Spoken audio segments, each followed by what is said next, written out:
And Prince Harry cut a lonely figure as he made yet another solo appearance on Monday, this time giggling away with female fans at the US military's Warrior Games in San Diego, while leaving Meghan behind in Montecito. So the privacy princess seems to finally be taking her title seriously this year as she abandoned Harry during his memoirs, media rounds, his High Court appearances and even his own father's coronation. And Harry's wife isn't the only one keeping him at arm's length, with King Charles reported to be sad, bewildered and increasingly frustrated by his tearaway son's destructive behaviour, while the Duke will not be invited to King Charles's birthday parade this weekend. So, Angela, this is going to be the first time that Harry has been banished from this event. That seems like quite a big deal. But do you get the sense that the King is still not taking a tough enough line? Well, I think he has to tread very carefully, firstly for himself, because he is a monarch and he is a father, and it's very hard to take your love of a child, even if you feel that you absolutely hate what they're doing. But I think, and I actually hope, that he will take action now after the court case, because I was incandescent when I heard that Harry had said that the United Kingdom now, because of the press and because of the government, was on rock bottom. Yeah. I thought, how dare you say that about my country? And it's the lowest of the low. It is the lowest of the low. It also shows that he doesn't give a damn about royal protocol.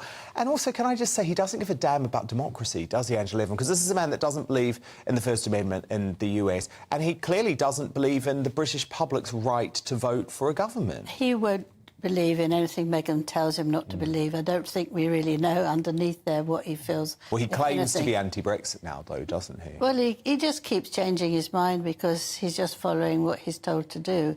But I think that King Charles has been able to hold the nastiness that his son has thrown at him because it's just him. You know, it's been awful for him about Camilla and his William and all those, but he's been able to hold it. But I'm sure that he won't allow Harry to carry on like that. On the country, you can't be part of the royal family and hate the country. You just can't. And I think that that's quite enough to remove any him on the line of succession. Just out. Well, I can't think so. have that. He's fifth. If, God forbid, something happens to him and there's William, he's too close, we have to get him off. It's a bit pointless taking away him, you know, the Duke of Sussex, because he'll still be Prince. You can't away Prince. And if he's Prince, Meghan becomes Princess. Which they is want that, yes. But I think that he can't be in the line.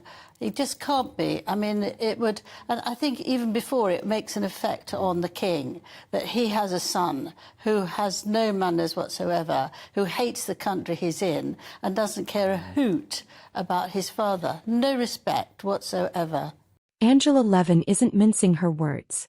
The royal biographer says King Charles may have no choice left. The monarchy must protect itself, even if that means removing his own son from the line of succession. Tonight, we're breaking down Levin's powerful warning and the explosive implications for Prince Harry and the future of the crown. It's a chilling thought, the king being forced to act against his own flesh and blood. Angela Levin believes Prince Harry has gone too far.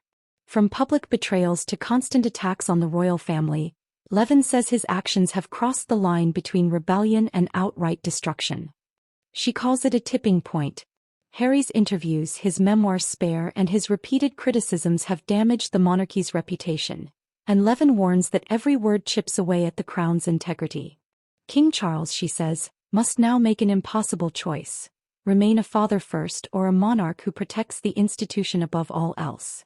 Angela Levin warns that inaction could be fatal for the monarchy's credibility. The longer the king stays silent, the more Harry's words become the accepted narrative. She says, if Charles doesn't act, the public will start to wonder who's really in control, the king or the chaos his son creates. It's a brutal assessment, but one that hits close to home. And this isn't about vengeance. Levin says it's about preservation. The monarchy's survival depends on clarity, and right now, the line of succession has become a line of confusion. Removing Harry from the line of succession isn't just symbolic, it's historic. It would mark the first time in modern royal history that a monarch distances a direct heir for behavior unbecoming of the crown. Levin believes the public would understand. You can't attack the monarchy while benefiting from its name, she says. And she's right, it's the contradiction that defines Harry's downfall.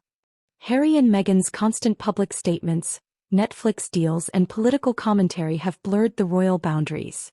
Levin fears this has turned the Duke into a liability rather than an asset. This is where the human tragedy unfolds. Levin says Charles is torn, a father who loves his son, yet a king sworn to protect the crown. But love, she warns, cannot outweigh duty forever. Well, it's interesting. I was just looking at those pictures earlier of the coronation, and Charles and the royals apparently found it quite hilarious that Harry was banished to the third row, and actually the plume of Princess Anne's hat covered his face, and they found that very funny. And that is funny, because Harry would have felt furious about that, but it's still not enough, is it? It's quite a small fry punishment. I mean, actually, personally, I believe that they should have it all stripped, and also their children should have their titles stripped too, because absolutely. It's a joke that they're raising two kids in California, bringing them up, by the way, to despise the royal family, yet they're still prince and princess. Yes, I mean, they don't know them, they haven't been over here in things that they can remember. I know it's ludicrous that they've got royal names, but I think that the thing I really hate about it is that he's got no respect for anybody now. Except Meghan, and the rest of us, he doesn't care. But what's going on there? But what's the more Charles takes a step forward and says no, and the more William is upset, the harder he'll go, because he's in that room where he wants to make more. If they tell him off, he's going to be naughtier than ever. You know, it's like he was a schoolboy in Eton. Well, he's still acting like a child, isn't he? If you tell him not to do something, he does it more. And it's everyone else's fault. It's the media's fault. It's the media's fault that he takes drugs. It's the media's fault that he cheated or on his girlfriends, was a playboy prince, whatever. I mean, you know. He doesn't take any responsibility. He thinks it's for everybody else. We saw that in court. When call the journalists, get them to find out, and he's attacking them. Nonsense. Angela, I just want to talk about the Meghan disappearing act, though. Yes. There's obviously something very strategic behind this. Yes, she's good at that. She's very good at that. I think she's cutting the chain one by one, so it doesn't look too much in one go. I think she doesn't want to just send him the engagement, the wedding ring in an envelope like she did with her first husband. I think she's doing it slowly, and she's making him now impossible to live with. And I think that if it happens, she's got the mental health, she's got him talking about the killing 25 people in Afghanistan, and therefore it puts him very vulnerable for people to attack him. That's his own fault. The drugs he's taken, will she say he can't be in charge of the children because he's mentally disturbed? And she's got her mother now living with them. I don't know if it's all the time, but it's certainly a lot. And she can be a witness. And I'm terrified that that's what he's going to do, and she's going to do, and suddenly, boom, out. It will be a sudden thing, but he's in such a terrible state. He's so negative, he's going backwards, he's looking at things that 30 years ago. Of course it was awful about his mother, but you can't keep on and on and on and on and on. You have to move forward, can't excuse it.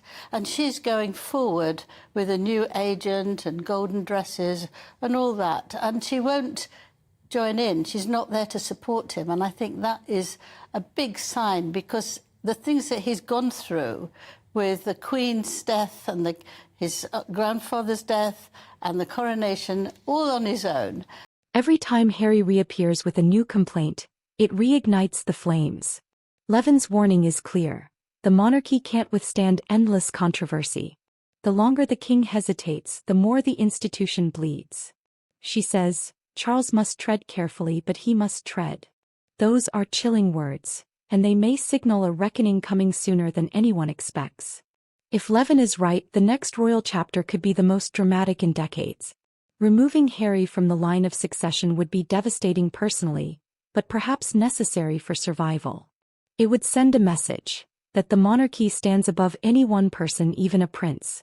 That duty, not drama, defines the legacy of the crown. Angela Levin's words echo a painful truth. The institution will endure, but not without sacrifice. And this time that sacrifice might be a son. Angela Levin's message is clear. King Charles can't ignore the storm any longer. Whether it's silence or separation, the decision will define his reign. Do you think Charles should remove Harry from the line of succession? Or would that only make the rift permanent? Let me know your thoughts below.